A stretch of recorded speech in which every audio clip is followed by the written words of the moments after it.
Hello guys, இன்னைக்கு நம்ம சேனலில் என்ன மிஸ் கொண்டு வந்திருக்கேன்னா பிண்டம் மூவி ரிவ்யூத்தை கொண்டு வந்திருக்கேன். இந்த படத்தோட லாங்குவேஜ் பார்த்தீங்கன்னா தமிழ் டப்பிங் இருக்குது. இந்த படம் வந்து ஒரு சொல்லப்போனால் தெலுங்கு அரர் மூவிஸ் படங்க. அது மட்டும் இல்லாமல் தமிழ் லாங்குவேஜ், மலையாள லாங்குவேஜ்லாம் இருக்குது. மறக்காம இந்த படத்தை ட்ரை பண்ணி பாருங்கள்.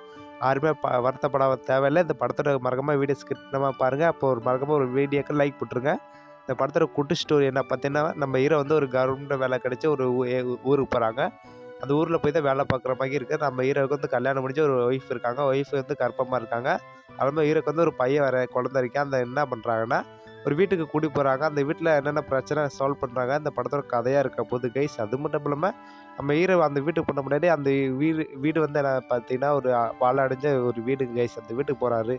போன இடத்துல என்னென்ன பேஸ் பண்ணுறாங்க. அந்த படத்தோட மொத்த கதையாக இருக்குது. அது மட்டும் இல்லாமல் நம்ம ஹீரோ வந்து அந்த பாலாஜி வீட்டுக்கு போன முன்னாடி அந்த நரகப்பள்ளி வாங்கப்பட்டிருக்கு. அந்த வீட்டு ஃபுல்லாக சாப்பிட்டு போயிட்டு அந்த வீட்டு யாருமே வாடகைக்கு வாங்க மாட்டாங்க. நம்ம ஹீரோ போயிட்டு அந்த ஏரியா வந்து புதுசாக இருக்கு இல்லையா, அது இல்லாமல் யாருமே அந்த ஊர் மக்களாக சொல்லலை. நம்ம ஹீரோ போய் அந்த வீட்டை குடி வாங்குறாரு. வாங்கின முன்னாடி என்ன சொல்கிறாருன்னா, இந்த வீடை வாங்காதீங்கன்னு ஒருத்தர் சாமியார் புலம்பிட்டு போகிறாரு. அது மட்டும் இல்லாமல் ஹீரோ லூஸ் பையன்னு நினச்சிட்டு விட்டுறாரு.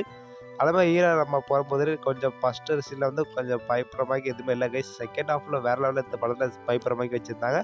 இந்த படத்தில் 2வது ஹாஃபில் என்ன பார்த்தீங்கன்னா, நம்ம ஹீரோவோட குழந்தைக்கு வந்து பேய் ஏறுது கைஸ். அந்த ஹீரோ வந்து பொண்ணு வந்து தனியாக பேசுகிறாங்க. அது மட்டும் இல்லாமல் ஹீரோவுக்கு வந்து அந்த நைட்டு ஷிஃப்ட் வேலை முடிச்சுட்டு வரும்போது அந்த ஏரியாவில் வரும்போது லைட் ஆஃப் ஆகி பயப்படுற மாதிரி அந்த சீன்லாம் வச்சுருக்காங்க.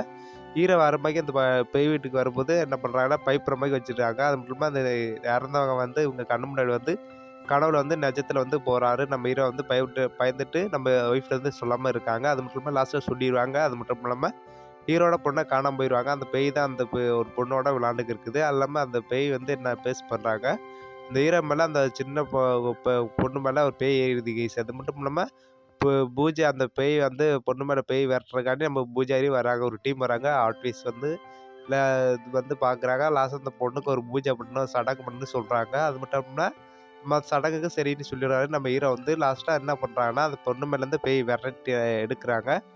ஓட்டுறாங்க. ஓட்டுன முன்னாடி என்ன நிறைய பிரச்சனை சால்வ்லாம் வருது கைஸ். அந்த பொண்ணு மேலே பேய் விரட்ட முன்னாடி திரும்பி அந்த வீட்டை விட்டு யாருமே திரும்பி பார்த்தீங்கன்னா நீங்கள் செத்துருவீங்கன்னு சொல்கிறாங்க. பயங்கர அறதிலிங்கம்னு வச்சுருக்காங்க. லாஸ்ட்டாக அந்த பொண்ணுலேருந்து பேய் எடுத்துட்டாங்க. போயிடுது. அந்த பொண்ணு சேஃப் ஆயிடுது. நம்ம ஹீரோ வந்து அந்த வீட்டை விட்டு வேறு இடத்துக்கு போகிறாங்க. இந்த படத்தோட கதை கைஸ். மற்றபடி படம் சூப்பராக இருக்குது.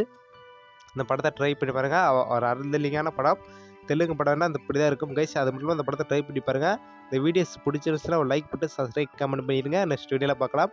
உங்களுக்கு என்ன மூவிஸ் வேணும்னா ஒரு கமெண்ட் பண்ணிடுங்க. Bye guys.